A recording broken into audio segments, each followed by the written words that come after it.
तो पिछले वीडियो में बात करी थी नेशनल एजुकेशन पॉलिसी की कि स्कूल लेवल पे क्या क्या चेंजेस लाए जा रहे हैं। इस पर्टिकुलर पिलर में सेकंड पार्ट जो है बात करेंगे हायर एजुकेशन की, universities, vocational training, open college और प्रॉपर यूनिवर्सिटीज़ की। किस तरीके से हायर एजुकेशन को चेंज करने की बात की जा रही है और कैसे आने वाले टाइम में जो हायर एजुकेशन का फेस है वो कैसे पलटने वाला है, सारा एनालिसिस इस वीडियो में आपको मिल जाएगा। आई नो कि पिछले वाला वीडियो थोड़ा सा लंबा था, ये वाला वीडियो भी हल्का सा लंबा होने वाला है, but the point is I want to cover everything comprehensively. और मैं चाहता हूँ कि एक बार आप ये दोनों वीडियोस देख लें तो एजुकेशन से रिलेटेड आपको फिर कुछ ज़्यादा देखना नहीं पड़ेगा।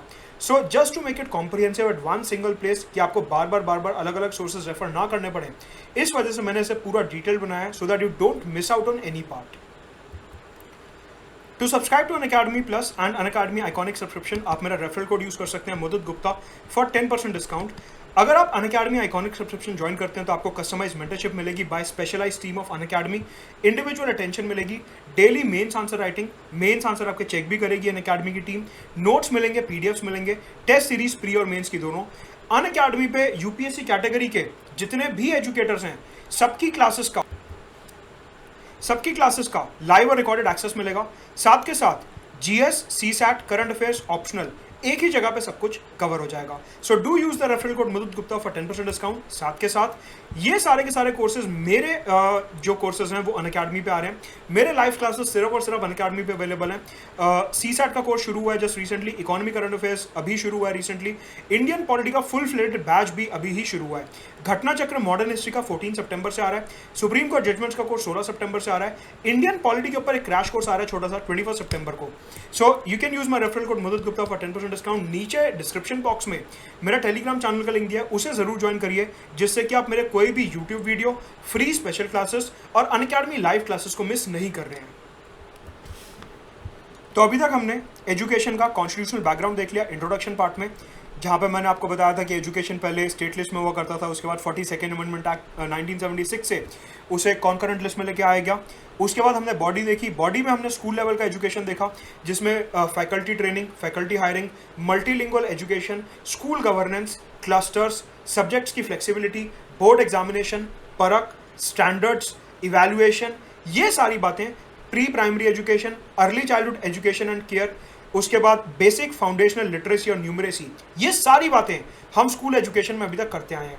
अब इस पिलर में हम बात करेंगे हायर एजुकेशन की कि किस तरीके से कॉलेजेस और यूनिवर्सिटीज को चेंज किया जाएगा। तो सबसे पहले जैसा कि मैंने आपको बताया, अगर आपको याद होगा स्कूल एजुकेशन की जब हम बात कर रहे थे, मैंने आपको बताया कि जो छोटी क्लासेस हैं 4th, 5th class, 6th class, 7th class, उनमें ग्रॉस एनरोलमेंट रेशियो काफ़ी हाई था। और फिर मैंने बताया था कि जैसे जैसे क्लास बड़ी हो रही है 9, 10th, 11th, 12th, जो ग्रॉस एनरोलमेंट रेशियो है वो गिरता जा रहा है, वो कम होता जा रहा है। कहने का मतलब है ड्रॉप आउट्स का जो नंबर था वो काफ़ी ज़्यादा बढ़ रहा था, जिसकी वजह से हायर क्लासेस में जो ग्रॉस एनरोलमेंट रेशियो था वो काफ़ी ज़्यादा कम हो रहा था। भारत सरकार ने ऑब्जेक्टिव सेट करा, भारत सरकार ने टारगेट सेट करा कि स्कूल एजुकेशन में यूनिवर्सल एक्सेस दिया जाएगा एजुकेशन का और ड्रॉप आउट रेट को कम करने की कोशिश की जाएगी। अभी तक ये स्कूल में हम देखते आ रहे थे। स्कूल के कंपैरिजन में अब देखते हैं कि कॉलेज में एग्जैक्टली क्या बात हो रही है।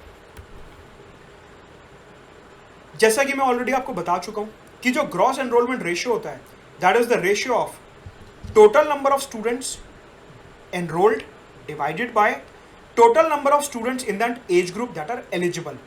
मतलब कि अगर कॉलेज में 50 बच्चे पढ़ रहे हैं, अभी 50 बच्चों ने अपना नाम लिखवा रखा है, लेकिन उस एज ग्रुप के टोटल 150 बच्चे हैं पूरी कंट्री में, तो ग्रॉस एनरोलमेंट रेशियो कितना हो गया 50/150 इंटू 100, दैट इज अप्रॉक्सीमेटली 33.33%।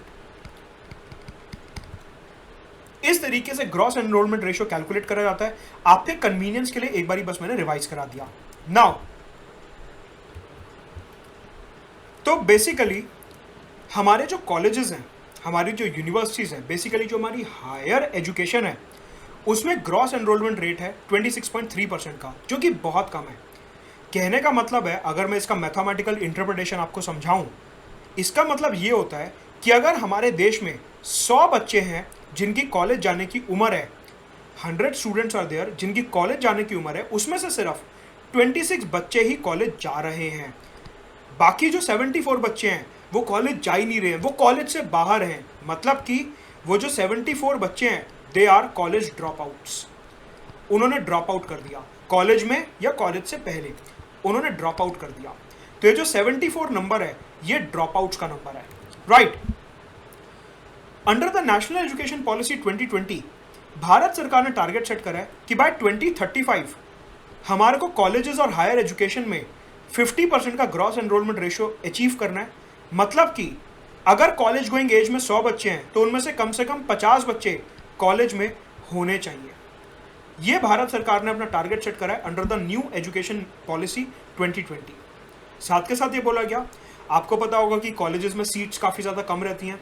जैसे कि एक रिलेटेबल एग्जांपल अगर दूं कि 12th के मार्क्स जैसे आते हैं उसके बाद Delhi university, Mumbai university, Kolkata university, इन सब में लिस्ट निकलती है और बच्चों के अगर 97, 98, 99% मार्क्स आते हैं तो ही ऐसी बड़ी यूनिवर्सिटीज़ में आपको एडमिशन मिलता है। कहने का मतलब है भारत सरकार ने बोला कि सीटें हमारी हायर एजुकेशन में कम है और over the period of time हम 3.5 करोड़ सीट्स ऐड करने वाले हैं अपनी हायर एजुकेशन में। हायर एजुकेशन में 3.5 करोड़ सीट्स ऐड करी जाएंगी। तो देखिए, अगर यहां पे एक होलिस्टिक एनालिसिस करें, स्कूल एजुकेशन और कॉलेज एजुकेशन को कंपेयर करें, स्कूल एजुकेशन में मैंने आपको बताया था कि हमारे यहाँ जो नंबर ऑफ स्कूल्स हैं वो काफ़ी ज़्यादा हैं। नंबर ऑफ स्कूल्स काफ़ी ज़्यादा हैं और इतने टीचर और बच्चे हमारे पास नहीं हैं। इस वजह से सरकार इन स्कूल्स को मर्ज करके कॉम्प्लेक्सेस बनाएगी और उन कॉम्प्लेक्सेस को क्लस्टर्स में ब्रेक कर देगी। ये मैंने स्कूल्स के लिए बताया था। मतलब कि अगर हम नंबर ऑफ सीट्स की बात करते हैं स्कूल्स में, वो एडिक्वेट है। ध्यान रखिएगा, एग्जाम में कहीं ये मत लिखाइएगा कि स्कूल में सीटें ही नहीं है। स्कूल में सीटें एक्सेस में हैं, लेकिन उस क्वालिटी के टीचर्स और इंफ्रास्ट्रक्चर नहीं है। स्कूल में ये दिक्कत है। जो हायर एजुकेशन की दिक्कत है वो अलग प्रॉब्लम है। यहां पे सीटें ही नहीं है, तो दो अलग अलग प्रॉब्लम हो गई। एक जगह सीटें तो हैं लेकिन टीचर और इंफ्रास्ट्रक्चर नहीं है, स्कूल एजुकेशन। कॉलेज एजुकेशन में क्या हो रहा है, सीटें ही नहीं है। तो सरकार ने बोला यहाँ पे पहले हम यूनिवर्सिटीज और कॉलेजेस बनाएंगे और 3.5 करोड़ सीटों को ऐड करा जाएगा in higher education sector, right. तो ये पहला एस्पेक्ट हो गया हायर एजुकेशन का। अब देखिए, मैं यहाँ पे एक अलग अप्रोच लेके चलूंगा। हायर एजुकेशन का तो मैं आपको बताते ही चलूंगा, लेकिन साथ के साथ जो अपनी प्राइमरी और सेकेंडरी एजुकेशन है, जो अपनी स्कूल वाली एजुकेशन है, साथ के साथ कंपेयर करते चलेंगे कि स्कूल एजुकेशन का आज की तारीख में क्या स्टेटस है, हायर एजुकेशन का क्या स्टेटस है। एक कंपैरेटिव एनालिसिस करते हुए चलेंगे जिससे आपको एजुकेशन सेक्टर की होलिस्टिक पिक्चर दिमाग में बैठ जाए। कमिंग टू वोकेशनल एजुकेशन, मैंने आपको पिछले वीडियो में बताया था वोकेशनल एजुकेशन का मतलब होता है ऐसी एजुकेशन, ऐसी नॉलेज जो सीधा आपको इंडस्ट्री रेडी करती है, जो सीधा आपको नौकरी लगने लायक बनाती है कि आपने प्लम्बर का काम सीखा, कारपेंटर का काम सीखा, मशीन चलाना सीखा, सॉफ्टवेयर वगैरह सीखा, रिस्पेक्टेबल कोई भी काम सीखा। वोकेशनल एजुकेशन मतलब कि एक प्रैक्टिकल स्किल दिया जिससे कि आप इंडस्ट्री में सर्वाइव कर सकें और अच्छा खासा डिसेंट इनकम कमा सकें to support yourself and your family. अब अगर वोकेशनल एजुकेशन की बात करें तो एक बड़ा इंटरेस्टिंग डेटा पॉइंट निकल के आता है सरकार की तरफ से। सरकार ये बोलती है दैट 2012 से 2017 के बीच में इन 5 साल में जो 19 से 24 साल की उम्र के बच्चे थे, 2012 से 2017 के बीच में जो 19 से 24 साल की उम्र के बच्चे थे, उनमें से सिर्फ 5% को वोकेशनल एजुकेशन मिली। उनमें से सिर्फ 5% को वोकेशनल एजुकेशन मिली। 2012 से 17 के बीच में 19 से 24 साल की उम्र के जो बच्चे थे, 19 से 24 ईयर्स एज के जो बच्चे थे जिनकी नौकरी लगी, उनमें से सिर्फ 5% को ही वोकेशनल एजुकेशन मिली। उनमें से सिर्फ 5% को ही प्रैक्टिकल स्किल मिला। उनमें से सिर्फ 5% को ही एक प्रैक्टिकल नॉलेज मिली, एक इंडस्ट्री रेडी स्किल मिला। सरकार ने बोला है बहुत कम है, ये तो कुछ भी नहीं है। हमारे देश में अगर मैन्युफैक्चरिंग प्रमोट करनी है, हमारे को अगर क्वालिटी मैन्युफैक्चरिंग करनी है, अगर हमारे को मेक इन इंडिया प्रमोट करना है, अगर हमारे को फॉरेन इन्वेस्टमेंट लानी है, हम चाहते हैं कि बाहर से एप्पल, सैमसंग टाइप कंपनियां आके इंडिया में फैक्ट्री लगाएं, वहाँ पे हमारे देश की लेबर ठीक तरीके से एफिशिएंटली काम करे, उन्हें मशीन चलाना आता हो, उन्हें जनरेटर और ट्रांसफार्मर वगैरह चलाना आता हो, उन्हें सॉफ्टवेयर हार्डवेयर आता हो, तो सीधी सी बात है, आपको वोकेशनल ट्रेनिंग तो देनी पड़ेगी। अगर सिर्फ आपके 5% बच्चों को वोकेशनल ट्रेनिंग मिल रही है तो उनके पास कोई प्रैक्टिकल स्किल है ही नहीं, उनके पास कोई इंडस्ट्री रेडी स्किल है ही नहीं, तो वो इंडस्ट्री में काम क्या करेंगे? ये बात सरकार ने यहां पे बोली। तो नेशनल एजुकेशन पॉलिसी 2020 के अंदर ये बोला गया कि by 2025 50% of the learners in schools and higher education they will get vocational training.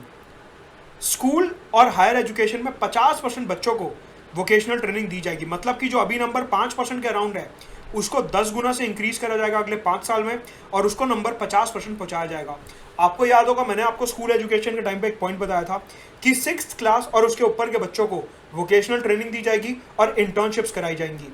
ये उसी से लिंक होता है।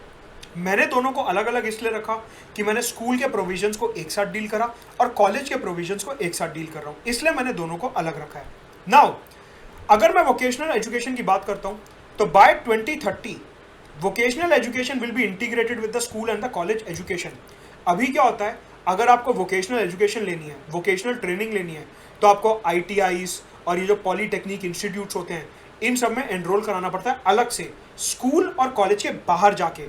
ITIs और पॉलीटेक्निक्स में जो स्किल डेवलपमेंट सेंटर्स होते हैं, स्कूल और कॉलेज में ये सब अवेलेबल नहीं होता, आपको बाहर जाना पड़ता है ये सब एनरोल कराने के लिए। सरकार ने बोला कि जो हमारे आने वाली वर्कफोर्स है, जो हमारी आने वाली एम्प्लॉयमेंट है, जो हमारे आने वाला यूथ है, उनको स्कूल और कॉलेज के बाहर जाके ITI और पॉलीटेक्निक में ये सब ना सीखना पड़े। क्योंकि देखो, बाहर से अलग एक इंस्टीट्यूट ज्वाइन करोगे तो स्कूल कॉलेज छोड़ना पड़ेगा, खर्चा ज़्यादा होगा, आने जाने का टाइम, और मैनेज हो पाए या ना हो पाए बहुत सारे कंस्ट्रेंट्स होते हैं। सरकार ने बोला एस्पिरेंट को, जॉब एस्पिरेंट को इतनी दिक्कत नहीं देनी, सीधा सीधा कॉलेज और स्कूल के साथ ही पॉलीटेक्निक और ITIs को इंटीग्रेट कर दिया जाएगा, वोकेशनल एजुकेशन को इधर ही इंटीग्रेट कर दिया जाएगा, जिससे स्कूल और कॉलेज के अंदर ही वो प्रैक्टिकल स्किल सीखे और बाहर जाके सिर्फ इंटर्नशिप करनी पड़े। इतना अच्छा प्रोविजन सरकार ने यहाँ पे एजुकेशन पॉलिसी में प्रोवाइड करा है। ऑल्सो वोकेशनल एजुकेशन को स्कूल और कॉलेज के साथ इंटीग्रेट करने के लिए, मतलब कि ITIs और पॉलीटेक्निक इंस्टीट्यूट जो हैं उनको आपस में क्लब करने के लिए, उनको आपस में जोड़ने के लिए सरकार एक national committee on integration of vocational education बनाएगी। इस कमेटी का नाम ध्यान रखिएगा, इंपॉर्टेंट कमेटी है, national committee on integration of vocational education, right. तो ये कमेटी बनाई जाएगी जिससे कि वोकेशनल ट्रेनिंग जो है, वोकेशनल एजुकेशन जो है, वो स्कूल और कॉलेज के अंदर ही प्रोवाइड कराई जा सके। और जो हमारा टारगेट है कि 50% स्कूल और कॉलेज के बच्चों को वोकेशनल एजुकेशन प्रोवाइड करी जाएगी बाय 2025, वो आसानी से अचीव हो सके। Now let us talk about the multidisciplinary education.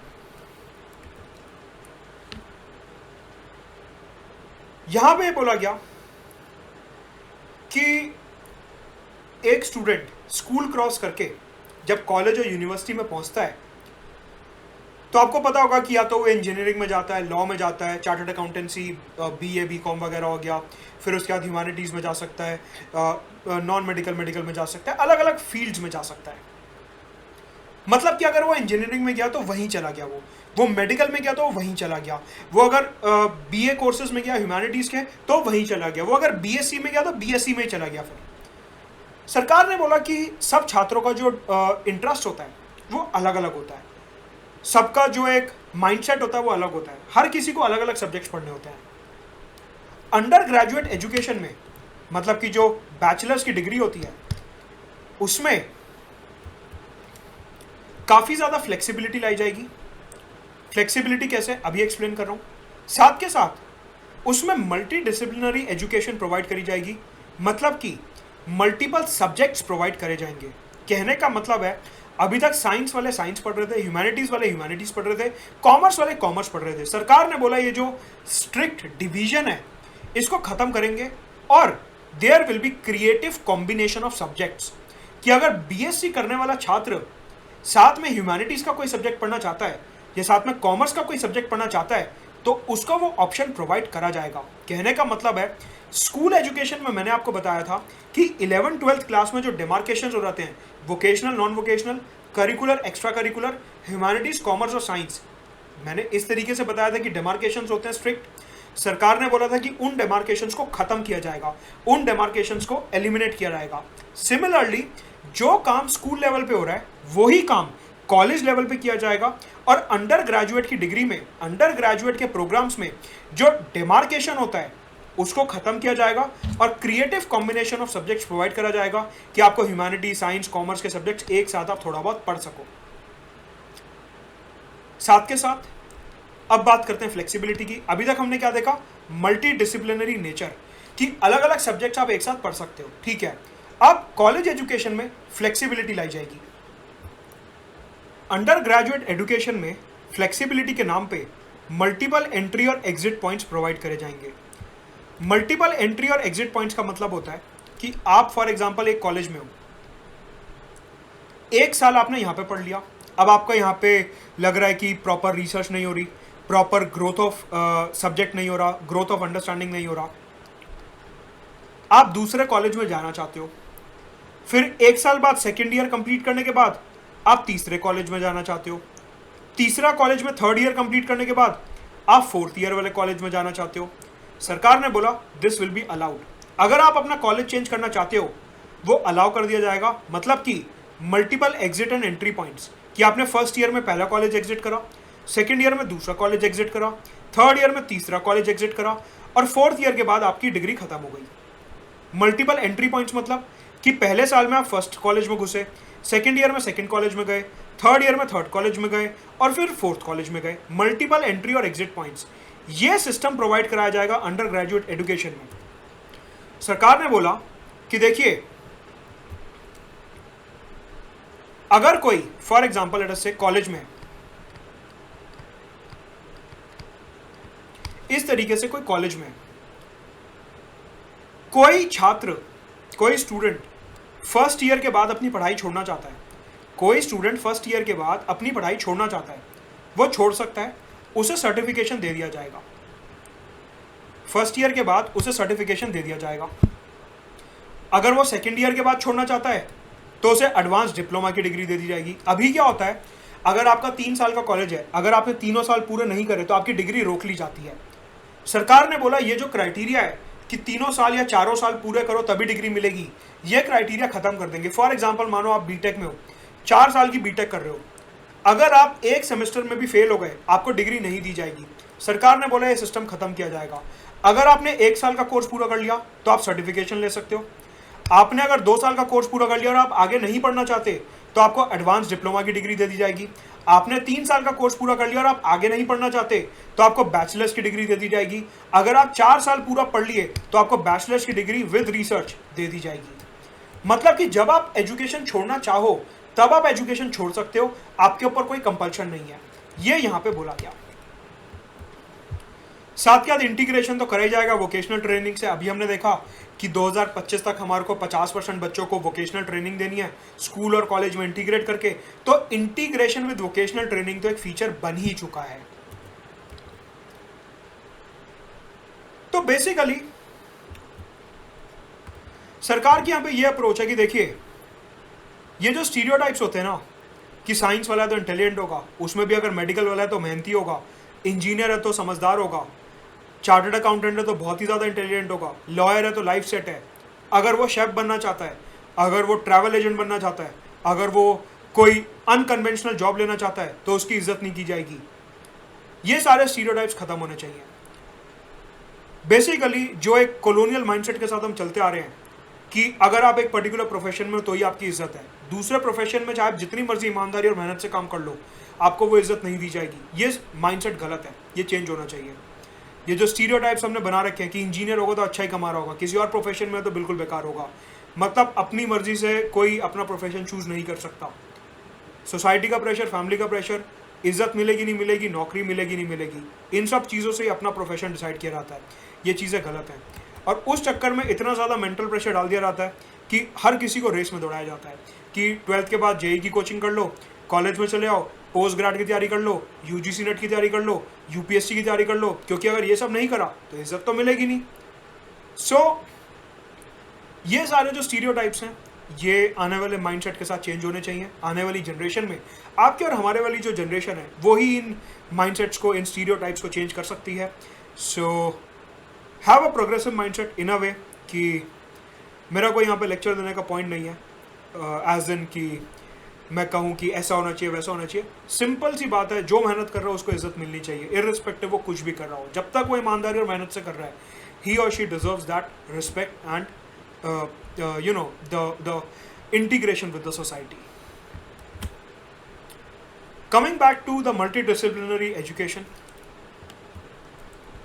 मैंने आपको बताया कि मल्टीपल एंट्री और एग्जिट पॉइंट्स होंगे और आपको एक ऑप्शन दिया जाएगा कॉलेज चेंज करने का। अगर कॉलेज चेंज नहीं करना, कॉलेज छोड़ना ही चाहते हो, तो भी first year, second year, third year और फोर्थ ईयर के बाद ऑप्शन दिया जाएगा कि डिप्लोमा, सर्टिफिकेशन, डिग्री वगैरह लेके आप एग्जिट ले सकते हो। एक एकेडमिक बैंक ऑफ क्रेडिट बनाया जाएगा। एकेडमिक बैंक ऑफ क्रेडिट, इसमें यह होगा कि फॉर एग्जाम्पल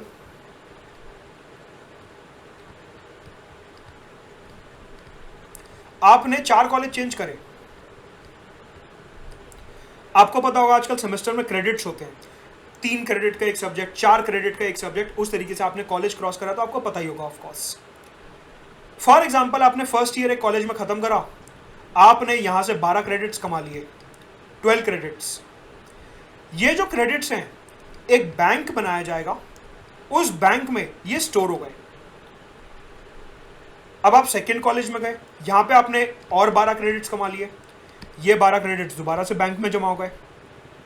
फिर आप तीसरे कॉलेज गए, यहां पे आपने 18 क्रेडिट्स कमा लिए, ये 18 क्रेडिट्स इधर बैंक में जमा हो गए। फाइनली आपने 20 क्रेडिट और कमाए, आपकी डिग्री कंप्लीट हो गई।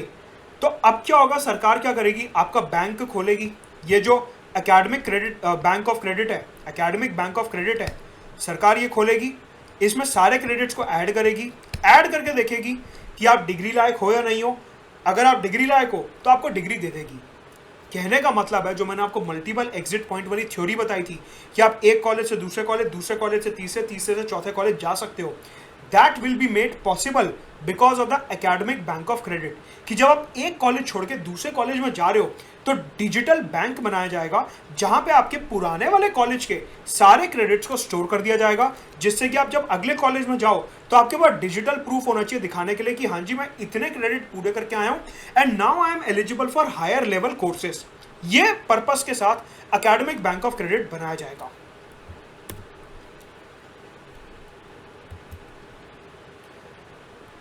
साथ के साथ एक मेरू बनाया जाएगा। मेरू का मतलब है multidisciplinary education and research university, Meru. This will promote, ये जो यूनिवर्सिटी बनाई जाएगी मल्टीडिसिप्लिनरी एजुकेशन और रिसर्च यूनिवर्सिटी, ये जो यूनिवर्सिटी बनाई जाएगी, this will promote multidisciplinary education. Multidisciplinary education मतलब वही जो मैंने बताया, क्या साइंस वाले ह्यूमैनिटीज के सब्जेक्ट भी ले सकते हैं, कॉमर्स के सब्जेक्ट भी ले सकते हैं। ये जो एक मिक्स एंड मैच होता है, उस पूरी फिलॉसफी को प्रमोट करने के लिए ये मेरू बनाया जाएगा। मेरू मतलब multidisciplinary education and research university. इसका जो स्टैंडर्ड होगा, इसका जो लेवल होगा, वो IIT और IIMs के लेवल पे रखा जाएगा। सो मेरू विल बी क्रिएटेड। साथ के साथ सरकार ने बोला कि आपको पता है कि बैचलर्स होता है, बैचलर्स के बाद मास्टर्स होता है, मास्टर्स के बाद एमफिल, एमफिल के बाद फिर PhD होता है। सरकार ने बोला कि एमफिल की डिग्री को अब डिसकंटिन्यू कर दिया जाएगा। राइट। तो अब इसका मतलब ये नहीं है कि एक कॉलेज में फेल हो रहे हैं, 1-2 क्रेडिट लेके तो दूसरे कॉलेज में पहुंच जाए तो बड़ी अच्छी बात हो गई, पूरा दिन फिर अपना ये PUBG टिंडर वगैरह करते रहो। खैर PUBG तो अब बैन हो गया है, तो कोई और जुगाड़ निकल जाएगा उस गेम का भी। सो ऐसा नहीं है, ये जेन्युइन स्टूडेंट्स के लिए है कि अगर आपने एक कॉलेज में एक डिसिप्लिन में एजुकेशन पूरी कर ली, उसके क्रेडिट स्टोर करो, दूसरे कॉलेज में जाओ, वहाँ पे दूसरे डिसिप्लिन में एजुकेशन लो। डिसिप्लिन का मतलब होता है कि पहले में आपने साइंस डिसिप्लिन में एजुकेशन ली, दूसरे कॉलेज में जा रहे हो तो ह्यूमैनिटीज या फिर कॉमर्स वाले डिसिप्लिन में एजुकेशन ले लोगे। इस तरीके से मल्टी डिसिप्लिनरी एजुकेशन। राइट। और भी बात करी गई मल्टी डिसिप्लिनरी एजुकेशन पे, ये बोला गया कि देखिए एक नेशनल रिसर्च फाउंडेशन बनाई जाएगी टू प्रमोट रिसर्च। R&D को प्रमोट करने के लिए, रिसर्च को प्रमोट करने के लिए एक नेशनल रिसर्च फाउंडेशन बनाई जाएगी। साथ के साथ आज की तारीख में अगर हम बात करें रिसर्च और इनोवेशन की, तो हमारे GDP का सिर्फ 0.69% पैसा ही R&D में लगाया जाता है। बहुत कम है, R&D में सिर्फ और सिर्फ 0.69% पैसा लगाया जाता है। अगर हम बात करें यूनाइटेड स्टेट्स की, तो वहाँ पे 2.8% ऑफ द जीडीपी पैसा लगाया जाता है रिसर्च और डेवलपमेंट में। साउथ कोरिया में 4.2%, इजराइल में 4.3%। इतना ज़्यादा खर्चा वहाँ पे करा जाता है रिसर्च और इनोवेशन में, लेकिन अपने देश में सिर्फ और सिर्फ 0.69% पैसा ही लगाया जाता है इनोवेशन और रिसर्च में। सरकार इनोवेशन प्रमोट करने के लिए एक नेशनल रिसर्च फाउंडेशन बनाएगी, right. Now coming to regulation of higher education, जो कॉलेजेस और यूनिवर्सिटीज हैं उनको किस तरीके से रेगुलेट करा जाएगा। तो अभी तक हमने क्या देखा कि कॉलेजेस में किस तरीके से वोकेशनल ट्रेनिंग को प्रमोट करा जाएगा, वोकेशनल ट्रेनिंग को इंटीग्रेट करा जाएगा और multi disciplinary flexible education provide करी जाएगी कि जो सब्जेक्ट पढ़ना चाहते हो पढ़ लो, जब एंट्री लेना चाहते हो ले लो, जब एग्जिट लेना चाहते हो तो ले लो। मल्टीपल एंट्री एग्जिट पॉइंट्स और मल्टी डिसिप्लिनरी एजुकेशन प्रोवाइड करी जाएगी कॉलेजेस में। अब ये बात हो रही है कि हायर एजुकेशन को रेगुलेट किस तरीके से करा जाए, जो आपके स्कूल कॉलेजेस यूनिवर्सिटीज हैं उनको किस तरीके से रेगुलेट करा जाए, वो बात यहां पे करेंगे। तो यहां पे सबसे पहले higher education commission of India बनाया जाएगा। This higher education commission of India will regulate entire higher education. पूरी की पूरी कॉलेज यूनिवर्सिटी और हायर एजुकेशन जो है उसको रेगुलेट करेगा, except medical and legal education. Medical education जो डॉक्टर बनने की एमबीबीएस और बीडीएस जो डेंटिस्ट और डॉक्टर बनने की पढ़ाई होती है उसको रेगुलेट नहीं करेगा, और जो लीगल एजुकेशन होती है एलएलबी, बीए, एलएलबी वगैरह इसको रेगुलेट नहीं करेगा। इन दोनों स्ट्रीम्स को छोड़ के जितनी भी स्ट्रीम्स हैं बीए, बीएससी, बीटेक एटसेट्रा, सबको higher education commission of India regulate करेगा। As far as its structure is concern, it will have 4 pillars. 4 major pillars होंगे इसके पास। They will be national higher education regulatory council. ये एक council होगा जो higher education के इंस्टीट्यूट्स को रेगुलेट करेगा, उनके ऊपर कंट्रोल बनाना, रूल्स एंड रेगुलेशंस वगैरह। तो हायर एजुकेशन इंस्टीट्यूट्स मतलब कि कॉलेजेस और यूनिवर्सिटीज को जो रेगुलेट करेगा वो HECI का पहला पिलर होगा, that is national higher education regulatory council. इसके अलावा हायर एजुकेशन में स्टैंडर्ड सेट करने के लिए क्या पढ़ाया जाना चाहिए, कितना पढ़ाया जाना चाहिए, प्रैक्टिकल कितना होना चाहिए, थ्योरी कितना होना चाहिए, स्टैंडर्ड्स को सेट करने के लिए there will be a general education council. Colleges और यूनिवर्सिटीज को ग्रांट्स देने के लिए, उनको पैसा देने के लिए there will be a higher education grants council. और अक्रेडिटेशन पर्पसेस के लिए, अक्रेडिटेशन का मतलब होता है रिकॉग्नाइज कराने के लिए। आपको पता है कि यूनिवर्सिटी शुड बी रिकॉग्नाइज्ड, उनको रिकॉग्नाइज करने के लिए कॉलेजेस और यूनिवर्सिटीज को डीम्ड यूनिवर्सिटीज या फिर रिकॉग्नाइज करने के लिए नेशनल एक्रेडिटेशन काउंसिल बनाया जाएगा। तो देखिए 4 एस्पेक्ट्स पे फोकस है। एक तो ओवरऑल रेगुलेशन कि कॉलेज बनेगा या नहीं बनेगा, स्टैंडर्ड सेटिंग क्या पढ़ाया जाएगा और ये सब, फंडिंग से रिलेटेड, और एक्रेडिटेशन मतलब कि रिकॉग्नाइजेशन वगैरह। तो ये higher education commission of India के 4 पिलर्स होंगे। इस तरीके से हायर एजुकेशन को रेगुलेट करा जाएगा। अगर हम HECI की बात करें, it will have the power to penalised the institutes. मतलब कि अगर कोई इनके रूल्स और रेगुलेशंस नहीं मान रहा, कोई इनके डायरेक्शंस को फॉलो नहीं कर रहा, so they will have the power to penalised the institutes. साथ के साथ डिजिटल टेक्नोलॉजी फॉलो करी जाएगी फॉर फेसलेस असेसमेंट। अभी क्या होता है आज की तारीख में, अगर यूनिवर्सिटीज़ का असेसमेंट वगैरह होता है तो UGC से, AICTE से, इन सब बॉडी से लोग जाते हैं कॉलेज असेसमेंट करने। इन्होंने बोला कि ये जो फेस वाला असेसमेंट होता है कि टीम जा रही है वहाँ पे 1-2 दिन तक लगातार जा रही है, असेसमेंट कर रही है, ऑडिट्स कर रही है, ये पूरा का पूरा सिस्टम खत्म किया जाएगा और डिजिटल असेसमेंट करा जाएगा, फेसलेस असेसमेंट करा जाएगा, सारी की सारी करप्शन खत्म करने के लिए। यूजुअली क्या होता है, मान लो कोई टीम कॉलेज गई, यूनिवर्सिटी गई असेसमेंट के लिए, तो हो सकता है कि कोई ऐसे कि थोड़ा बहुत कि ठीक है लीनियंसी हो गई या फिर ऐसा कुछ हो गया कि ठीक है आप ऐसा शो कर दो पेपर्स पे, और ये सारी चीज़ें चलती रहती हैं कि जो है वो नहीं दिखाना और ये सारी चीज़ें। सो डिजिटल टेक्नोलॉजी के थ्रू ट्रांसपेरेंसी प्रमोट करी जाएगी और फेसलेस असेसमेंट को प्रमोट करा जाएगा। Another point to be noted here is कि ये जो HECI है, higher education council of India, ये पब्लिक और प्राइवेट दोनों ही टाइप के यूनिवर्सिटीज़ को रेगुलेट करेगी, दोनों ही टाइप के यूनिवर्सिटीज़ को कंट्रोल करेगी HECI। तो HECI और इसके 4 पिलर्स को आपको ध्यान रखना है। साथ के साथ यहाँ पे इंस्टीट्यूशनल आर्किटेक्चर के बारे में बात करी गई। तो अभी तक हमने क्या देखा, मल्टी डिसिप्लिनरी एजुकेशन, फ्लेक्सिबिलिटी, साथ के साथ वोकेशनल ट्रेनिंग और regulation of higher education. Now will talk about institutional architecture. Basically institutional architecture का मतलब है कि जो एक कॉलेज है, जो एक यूनिवर्सिटी है, तो उनमें क्या हो रहा है, ऐसे बहुत सारे कॉलेजेस हैं, छोटे छोटे कॉलेजेस हैं जिसमें 100-200 बच्चे पढ़ रहे हैं और प्रॉपर उनकी ग्रोथ नहीं हो रही है। इंस्टीट्यूशनल आर्किटेक्चर के अंडर नेशनल एजुकेशन पॉलिसी ये बोलती है कि जो छोटे छोटे कॉलेजेस हैं उनको सपोर्ट दिया जाएगा जिससे कि वो बड़े फुल फ्लेजेड यूनिवर्सिटीज़ और कॉलेजेस में कन्वर्ट हो सकें। हायर एजुकेशनल इंस्टीट्यूशंस को ऐसे लार्ज इंस्टीट्यूशंस में कन्वर्ट करा जाएगा जिनमें 3000 से ज़्यादा बच्चे पढ़ें। कहने का मतलब है हर यूनिवर्सिटी और इंस्टीट्यूट में कम से कम 3000 बच्चों के लिए प्रावधान बनाया जाएगा। जो छोटे छोटे एजुकेशनल इंस्टीट्यूशंस हैं उनको मोटिवेट करके बड़ा करा जाएगा और वहाँ पे 3000 बच्चों का प्रावधान बनाया जाएगा। साथ के साथ इन कॉलेजेस में भी multi disciplinary education, research and development, vocational training की फैसिलिटीज़ प्रोवाइड करी जाएंगी। साथ के साथ सरकार ने एक टारगेट और सेट करा है that by 2030 there would be one higher educational institution in every district of the country. देश के हर डिस्ट्रिक्ट में एटलीस्ट एक कॉलेज या यूनिवर्सिटी ज़रूर होगा, जिससे कि आप देखो स्कूल तो सब जा रहे हैं क्योंकि स्कूल तो सब जगह अवेलेबल है, लेकिन जो कॉलेज है मैंने बताया कि उसकी सीटें कम है काफ़ी ज़्यादा, और सरकार ने बोला कि हम 3.5 करोड़ सीटें ऐड करेंगे। सबसे पहले मैंने आज यही बताया वीडियो में। तो सरकार का पर्पस ये है कि वो जो 3.5 करोड़ सीटें ऐड करी जाएंगी, ऐसा नहीं है कि सिर्फ मेट्रो टाउन्स में या बड़े शहरों में ऐड करी जाएंगी, नहीं, उन 3.5 करोड़ सीटों को ऐसे डिस्ट्रीब्यूट करा जाएगा कि हर डिस्ट्रिक्ट में आपको एक हायर एजुकेशन इंस्टीट्यूट मिले।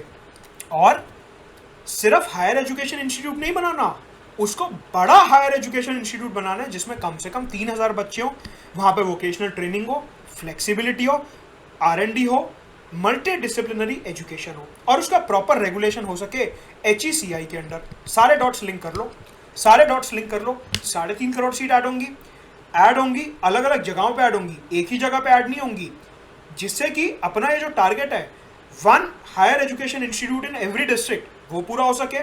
साथ के साथ छोटे इंस्टीट्यूट को बड़े इंस्टीट्यूट में कन्वर्ट करेंगे जिसमें कम से कम 3000 बच्चे हों, flexibility, multi disciplinary education, vocational training, regulation with HECI। सारे डॉट्स लिंक हो गए अभी तक के। आगे चलते हैं। साथ के साथ डेफिनेशन ऑफ यूनिवर्सिटी चेंज करा जाएगा। जितने भी हायर एजुकेशनल इंस्टीट्यूट हैं, जितने भी यूनिवर्सिटीज और कॉलेजेस हैं, उनको 3 ब्रॉड कैटेगरीज में डिवाइड करा जाएगा। सिर्फ 3 कैटेगरीज, प्लीज नोट। जितने भी इंडिया में कॉलेजेस और यूनिवर्सिटीज हैं उन सबको 3 पिलर्स में डिवाइड कर दिया जाएगा। रिसर्च इंटेंसिव यूनिवर्सिटीज, जहां पे प्योरली सिर्फ रिसर्च और डेवलपमेंट होगी। टीचिंग यूनिवर्सिटीज, जहां पे सिर्फ पढ़ाई होगी। And autonomous degree granting colleges, ऐसे कॉलेजेस जो किसी मेजर यूनिवर्सिटी का पार्ट नहीं है लेकिन डिग्री वगैरह दे रहे हैं। साथ के साथ जो सिस्टम ऑफ एफिलिएशन है कॉलेजेस का, उसे खत्म कर दिया जाएगा।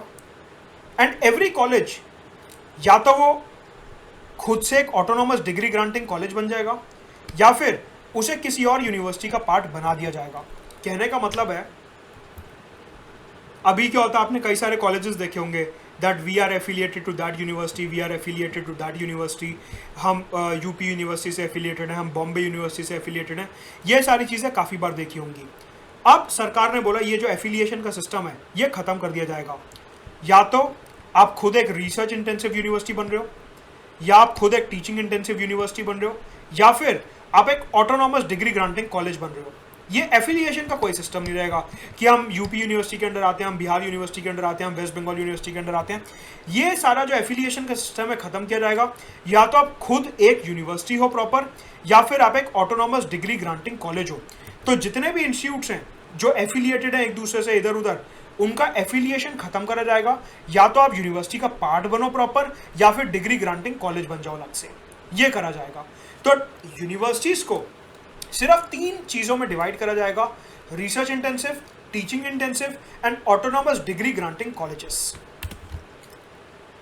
अब हमने स्कूल लेवल में देखा था फैकल्टी के बारे में। फैकल्टी हायर करी जाएगी, ट्रांसपेरेंट एग्जाम होगा, उनको प्रमोशन दिया जाएगा।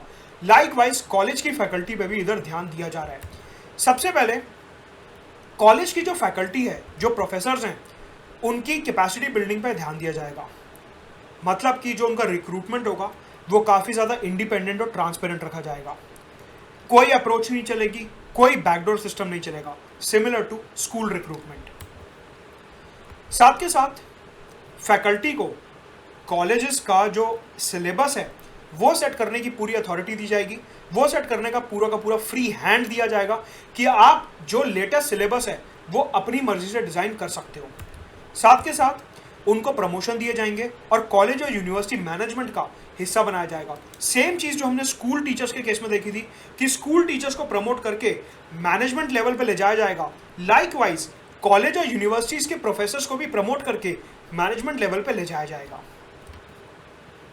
साथ के साथ जो फैकल्टीज हैं इनको अकाउंटेबल बनाया जाएगा।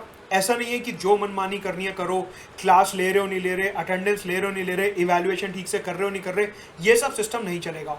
अगर आपके कंडक्ट में कहीं पे भी लैप्स नज़र आता है, आपके जो टीचिंग है, जो मेथडोलॉजी है, जो आपका काम करने का तरीका है, उसमें कोई भी प्रॉब्लम नज़र आती है तो आपके अगेंस्ट प्रॉपर एक्शन लिया जाएगा।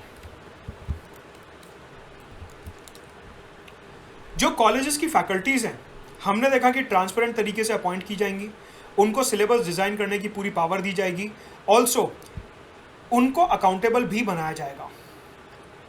कॉलेज टीचर्स की एजुकेशन को प्रमोट करने के लिए एक फ्रेमवर्क लाया जाएगा जिसका नाम है national curriculum framework for teacher education 2021। National curriculum framework for teacher education 2021 ये NCTE बनाएगा अलॉन्ग विद NCERT। एक चीज़ आपको इधर ध्यान रखनी है कि ये जो national curricular framework for teacher education बनाया जाएगा, ये कॉलेज और स्कूल दोनों ही टीचर्स के लिए बनाया जाएगा। ये एक एक्सेप्शन है इधर। वैसे तो मैंने पूरा क्लियर कट डिवाइड कर दिया था कि स्कूल का अलग, हायर एजुकेशन का अलग। ये एक एक्सेप्शन है जो आपको ध्यान रखना है कि जो national curriculum framework for teacher education 2021 बनाया जाएगा, NCTE बनाएगा NCERT के साथ मिलके। National council for teacher education क्या है बॉडी पिछले लेक्चर में डिटेल में बता चुका हूँ। ये वाला जो फ्रेमवर्क है ये स्कूल और कॉलेज दोनों ही टीचर्स के लिए बनाया जाएगा और 2030 तक मिनिमम क्वालिफिकेशन फॉर टीचिंग कर दी जाएगी 4 साल का B.Ed प्रोग्राम। अभी तो क्या होता है 3 साल का B.Ed वगैरह होता है और ये सब, लेकिन 2030 तक सिलेबस चेंज कर दिया जाएगा, पैटर्न चेंज कर दिया जाएगा, एग्जामिनेशन का तरीका चेंज कर दिया जाएगा और 4 साल का इंटीग्रेटेड B.Ed डिग्री प्रोग्राम लेके आया जाएगा। स्कूल और कॉलेजेस दोनों के लिए ही ये काम करेगा। ऑल्सो हर टीचर को, चाहे स्कूल में हो या कॉलेज में हो, हर साल 50 घंटे की प्रोफेशनल ट्रेनिंग लेनी पड़ेगी फॉर देयर ग्रोथ। अगर आप स्कूल टीचर हो तो स्कूल एजुकेशन से रिलेटेड जो एस्पेक्ट्स हैं उसमें आपको प्रोफेशनल ट्रेनिंग लेनी है हर साल 50 घंटे की। अगर आप कॉलेज टीचर हो तो उसमें भी आपको प्रोफेशनल ट्रेनिंग लेनी है 50 घंटे की हर साल। ऑल्सो ऐसे इंस्टीट्यूट्स जो B.Ed की डिग्री ग्रांट करते हैं और थोड़ा बहुत फ्रॉड कर रहे हैं, उनके अगेंस्ट पीनल एक्शन लिया जाएगा। ऐसे बहुत सारे रैकेट्स वगैरह चलते हैं जो स्टूडेंट्स के एग्जाम लिए बिना, इवैल्यूएशन कराए बिना B.Ed की डिग्री ऐसे ग्रांट कर देते हैं। तो एजुकेशन पॉलिसी में बोला गया कि ऐसे जितने भी कॉलेजेस और इंस्टीट्यूट्स हैं जो बिना किसी प्रॉपर एग्जाम के, इवैल्यूएशन के B.Ed की डिग्री ग्रांट कर रहे हैं पैसे लेके, उनके अगेंस्ट पीनल एक्शन लिया जाएगा। तो फैकल्टी एजुकेशन, स्कूल और कॉलेज के टीचर्स की जो एजुकेशन है उसके ऊपर प्राइम फोकस रखा जाएगा। 4 साल का इंटीग्रेटेड B.Ed प्रोग्राम। ऑल्सो जो कॉलेजेस हैं जो टीचर एजुकेशन में रोल प्ले करते हैं उनके अगेंस्ट पीनल एक्शन, और हर टीचर को इवन दो अगर उन्हें B.Ed की डिग्री मिल रही है तो भी उन्हें 50 घंटे की प्रोफेशनल ट्रेनिंग हर साल करनी पड़ेगी।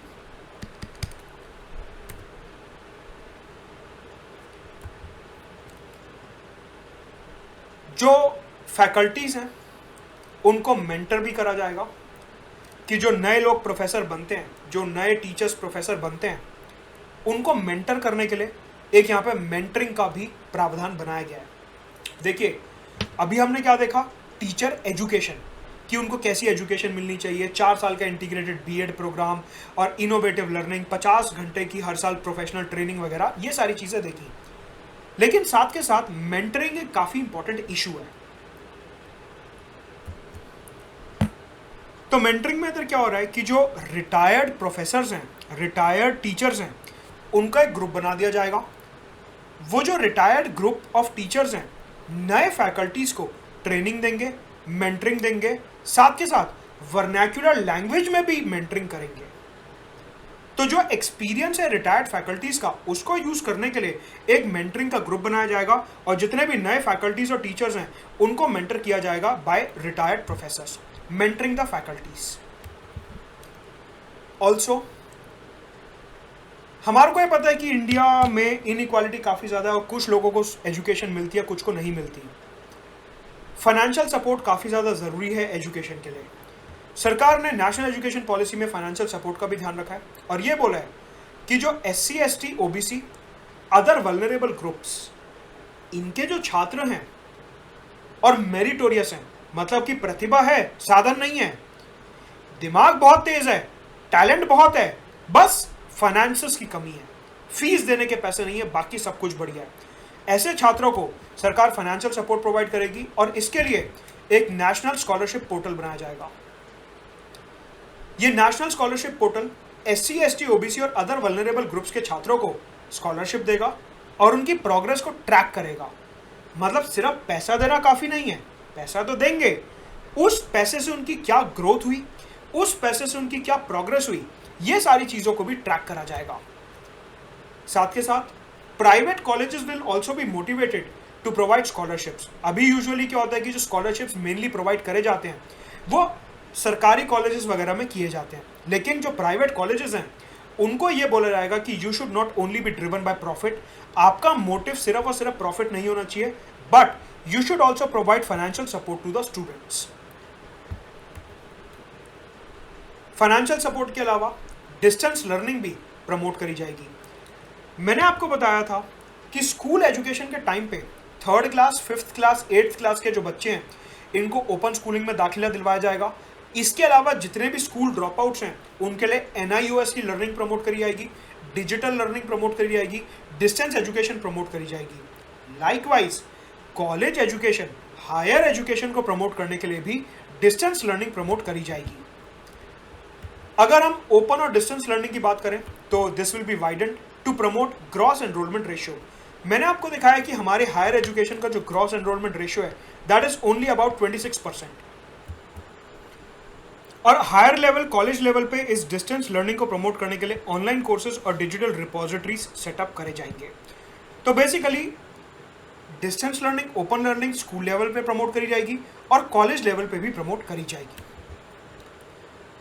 Also credit programme will be there for MOOCs. MOOCs का मतलब होता है मैसिव ओपन ऑनलाइन कोर्सेज, जो फ्री कोर्सेज होते हैं। सरकार हायर एजुकेशन के लिए फ्री कोर्सेज प्रोवाइड करेगी डिजिटल लर्निंग के थ्रू, और अगर आप एक particular number of free courses देख रहे हो तो सरकार उसके लिए आपको क्रेडिट्स प्रोवाइड करेगी। मैंने आपको क्या बताया, अगर कॉलेज में आप एक सब्जेक्ट पूरा कर रहे हो आपको क्रेडिट्स मिलते हैं। डिस्टेंस लर्निंग में भी सरकार ने सेम कॉन्सेप्ट लाया है और ये बोला कि अगर आप massive open online courses, free courses देख रहे हो सरकार के, डिजिटल रिपोजिटरीज में अगर फ्री कोर्सेज देख रहे हो तो सरकार आपको वो देखने के लिए क्रेडिट्स देगी।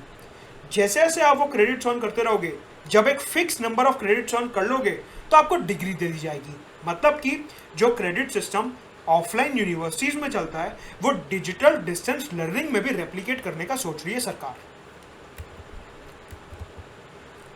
डिजिटल एजुकेशन के लिए to provide quality and safe education, हमारे को पता है पैंडेमिक के दौर में आजकल सब कुछ ऑनलाइन शिफ्ट हो रहा है, इवन बड़ी बड़ी यूनिवर्सिटीज की क्लासेस भी ऑनलाइन हो रही हैं। तो मिनिस्ट्री ऑफ HRD के अंडर, जो मिनिस्ट्री ऑफ एजुकेशन हो गई है, उसके अंडर एक डेडिकेटेड यूनिट बनाया जाएगा टू प्रमोट डिजिटल एजुकेशन। साथ के साथ डिजिटल इंफ्रास्ट्रक्चर, डिजिटल कंटेंट, जो कॉलेज के प्रोफेसर्स और उनके जो लेबोरेटरीज हैं, कंप्यूटर लेबोरेटरीज जहाँ पे सब रिकॉर्ड वगैरह होगा, स्टूडियोज वगैरह होगा, ये सारी की सारी कैपेसिटी बिल्डिंग करी जाएगी जिससे कि जो कॉलेज के प्रोफेसर्स हैं वो अच्छी क्वालिटी में, HD क्वालिटी में, इनोवेशन के साथ digital lectures, digital videos record कर सकें। तो MHRD के अंडर एक डेडिकेटेड यूनिट बनाया जाएगा just to promote digital education.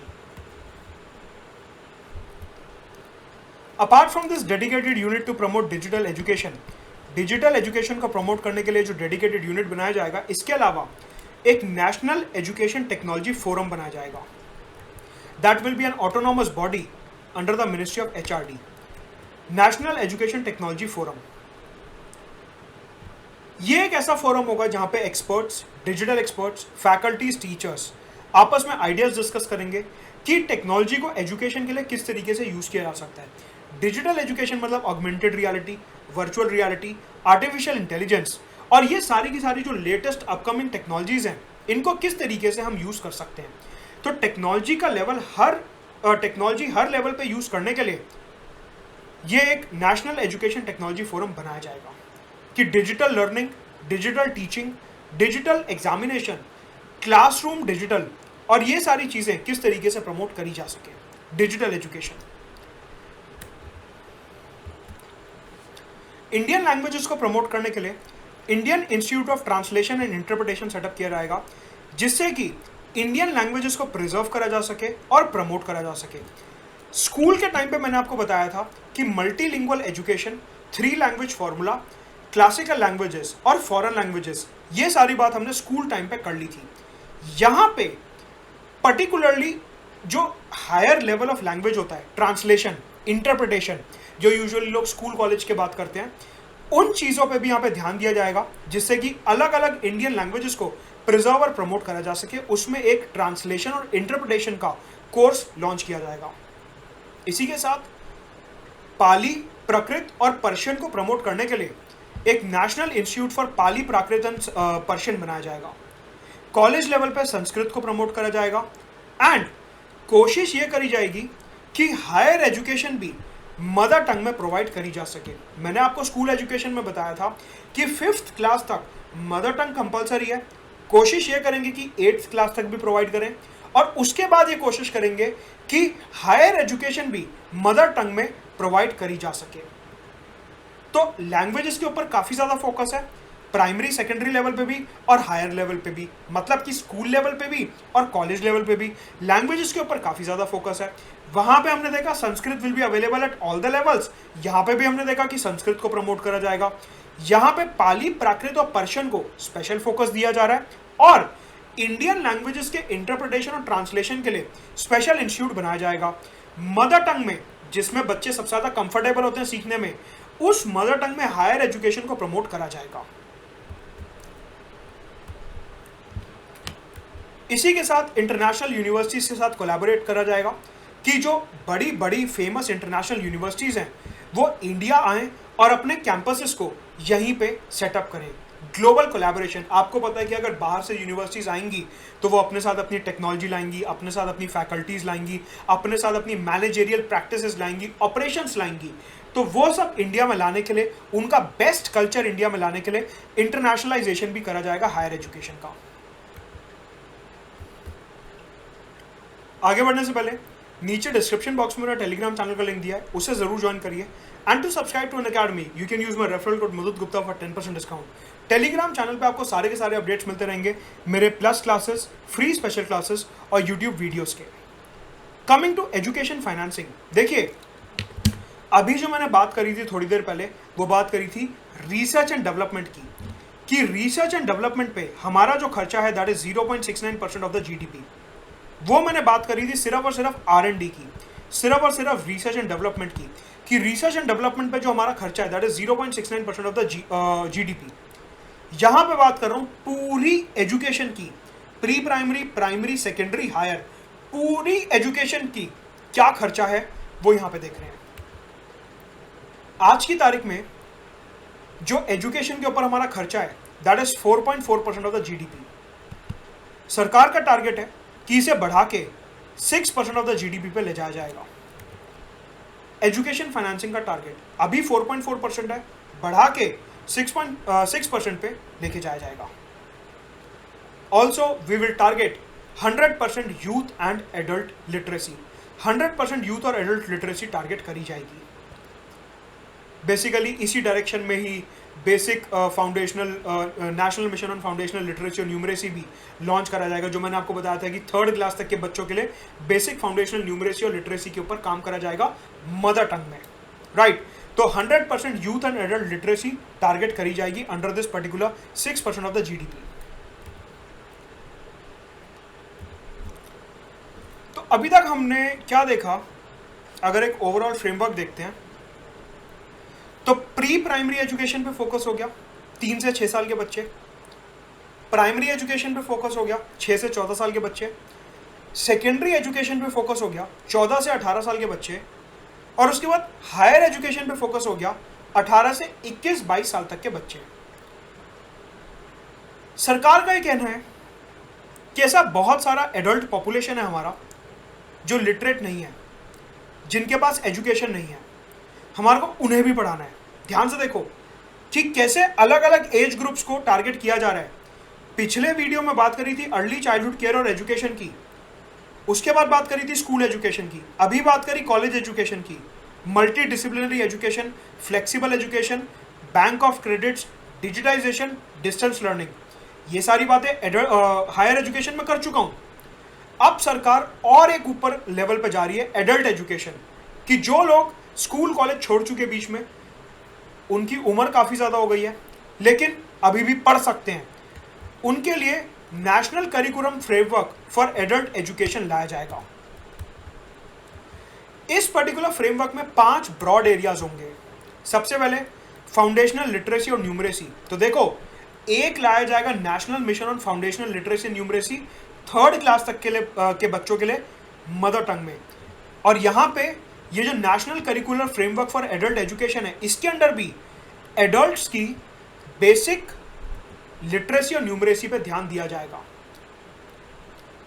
इन्हें क्रिटिकल लाइफ स्किल सिखाए जाएंगे, जिसमें फाइनेंशियल और डिजिटल लिटरेसी दी जाएगी कि जो भी ये पैसा कमा रहे हैं उसको किस तरीके से मैनेज किया जाए, और digital payment, digital transaction, cashless transactions किस तरीके से प्रमोट करी जाए, हेल्थ का कैसे ध्यान रखा जाए, और फैमिली अवेयरनेस प्रोवाइड करी जाएगी, फैमिली प्लानिंग, फैमिली अवेयरनेस, ये सब। वोकेशनल स्किल्स दिए जाएंगे जिससे कि इनका इनकम लेवल बढ़ सके, बेसिक एजुकेशन दी जाएगी, और कॉन्टिन्यूइंग एजुकेशन प्रोवाइड करी जाएगी इन terms of arts, technology, sports and culture. मतलब कि बेसिक एजुकेशन तो प्रोवाइड करेंगे ही, कि जो स्कूल लेवल की एजुकेशन होती है, उसके अलावा अगर ये और हायर लेवल पे पढ़ना चाहते हैं तो वो एजुकेशन के लिए भी फ्रेमवर्क में जगह बनाई गई है। तो देखो, एक होलिस्टिक फ्रेमवर्क है कि सबसे पहले बेसिक फाउंडेशनल लिटरेसी और न्यूमरेसी सिखाएंगे, एसेंशियल लाइफ स्किल सिखाएंगे, बेसिक स्कूल एजुकेशन, उसके बाद वोकेशनल स्किल डेवलपमेंट, और फिर higher education in terms of कि जो भी डिसिप्लिन में वो आर्ट्स, कॉमर्स, साइंस वगैरह में सीखना चाहते हैं। तो एक कंप्लीट पैकेज, एक कंप्लीट फ्रेमवर्क डेवलप करा जाएगा फॉर एडल्ट एजुकेशन।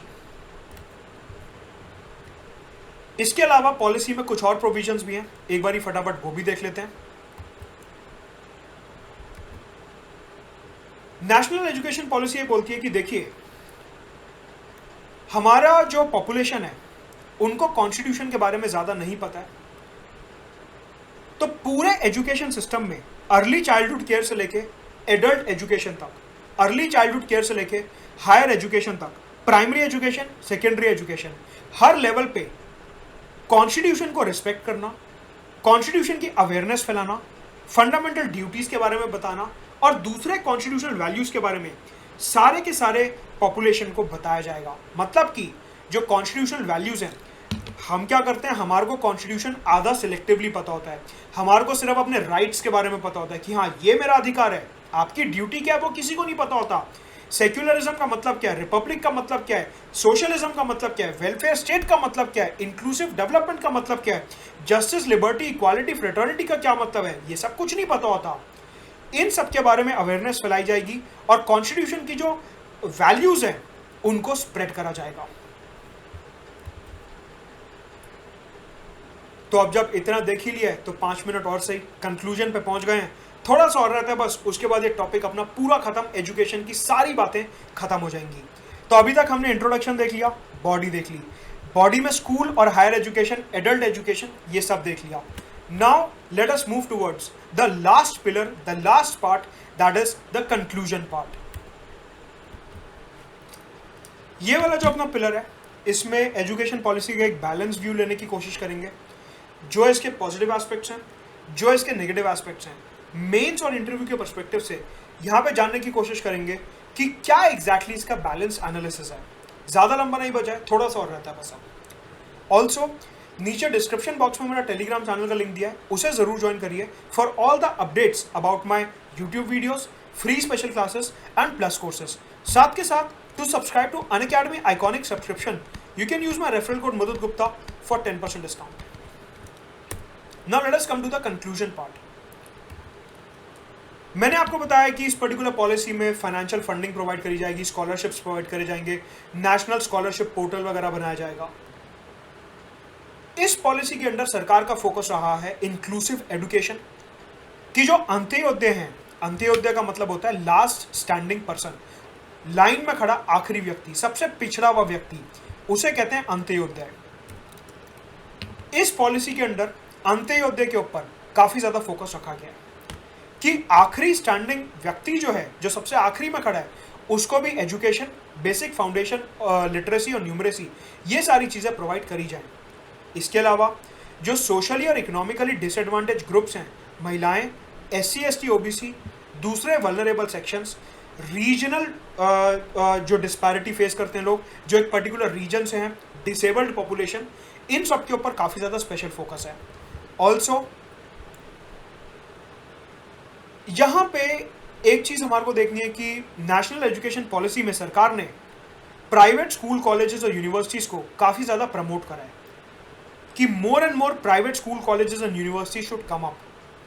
तो सवाल ये उठता है कि कहीं ये कमर्शियलाइजेशन ऑफ एजुकेशन तो नहीं कर देगा?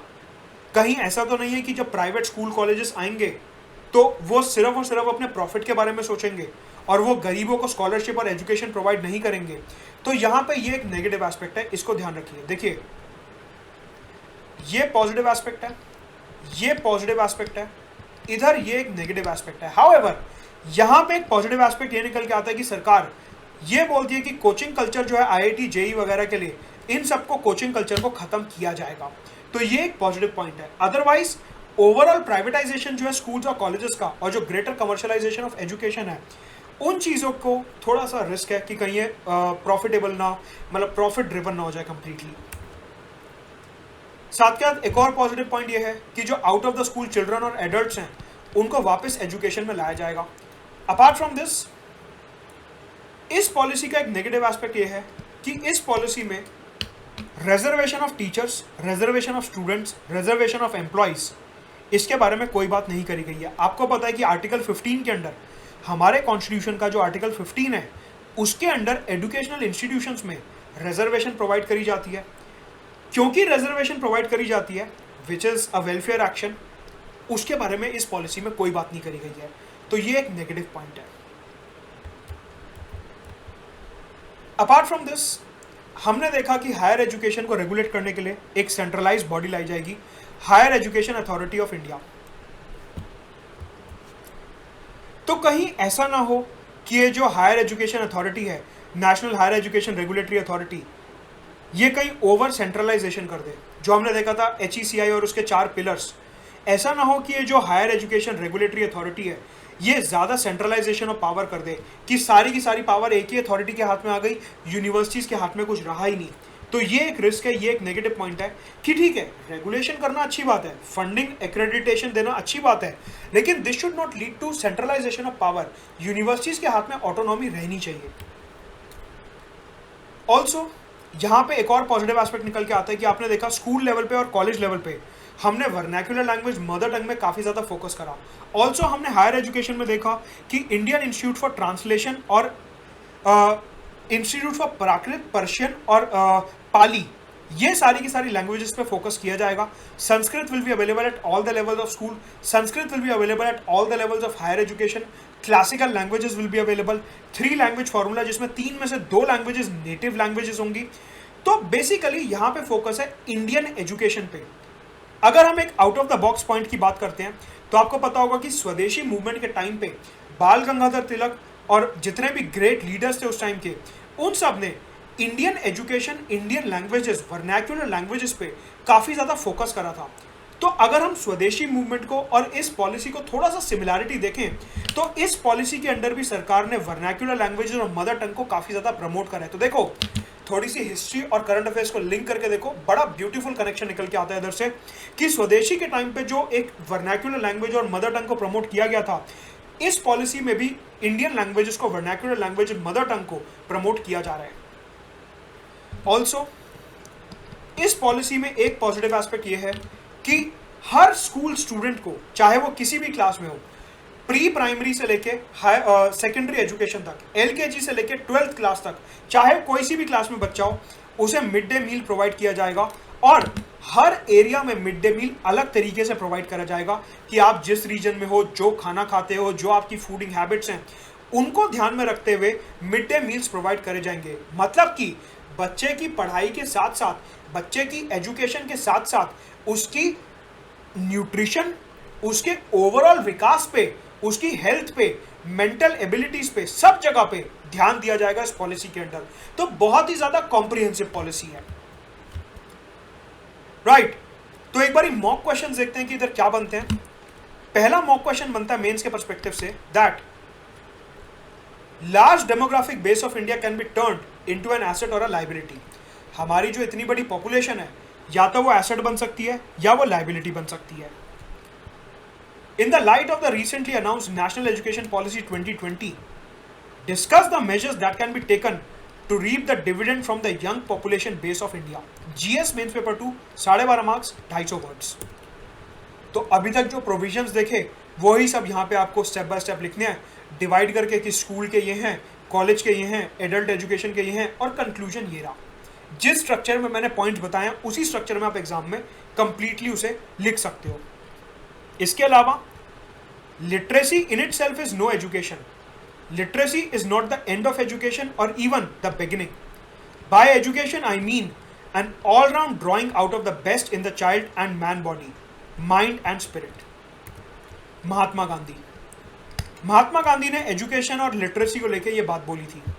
In the light of the above statement, मतलब कि एजुकेशन जो है वो एक होलिस्टिक डेवलपमेंट है, vocational training, multi faceted education, multilingual education, याद करो ये सारे पॉइंट्स जो मैंने बताए थे, flexibility, multiple input and exit points, ये सारी बातें, और जो रिजिड डिमार्केशन है साइंस कॉमर्स ह्यूमैनिटीज़ के बीच में, जो रिजिड डिमार्केशन है वोकेशनल और नॉन वोकेशनल के बीच में, जो रिजिड डिमार्केशन है करिकुलर और एक्स्ट्रा करिकुलर के बीच में, उन सबको खत्म किया जाएगा, इंटीग्रेट करा जाएगा। Skill training, internships, practical experience, experiential learning, ये सारी बातें जो थी वो यहाँ पे फिट होती हैं। In the light of the above statement, analyze the efficacy of the recently announced NEP and its coherence with the Gandhian ideology. हमारी जो नेशनल एजुकेशन पॉलिसी है, ये गांधीयन आइडियोलॉजी के साथ किस तरीके से मैच करती है, हमारे को यहाँ पे इस क्वेश्चन में बताना है। GS mains paper 2, 12.5 marks, 250 words. तो पॉइंट्स तो सारे वही रहेंगे, बस क्वेश्चन की लैंग्वेज थोड़ी सी चेंज कर दी गई है। तो यहाँ पे खत्म होता है हमारा नेशनल एजुकेशन पॉलिसी। 2 काफ़ी लंबे पार्ट्स थे बट होलिस्टिक थे, और अपनी तरफ से मैंने बेस्ट कोशिश करी कि मैक्सिमम पोर्शन यहाँ पे कवर हो सके। अनअकैडमी प्लस पर सब्सक्राइब करने के लिए you can use my referral code Madhud Gupta for 10% discount, और नीचे डिस्क्रिप्शन बॉक्स में टेलीग्राम का लिंक दिया, जरूर ज्वाइन करिए। Thank you very much.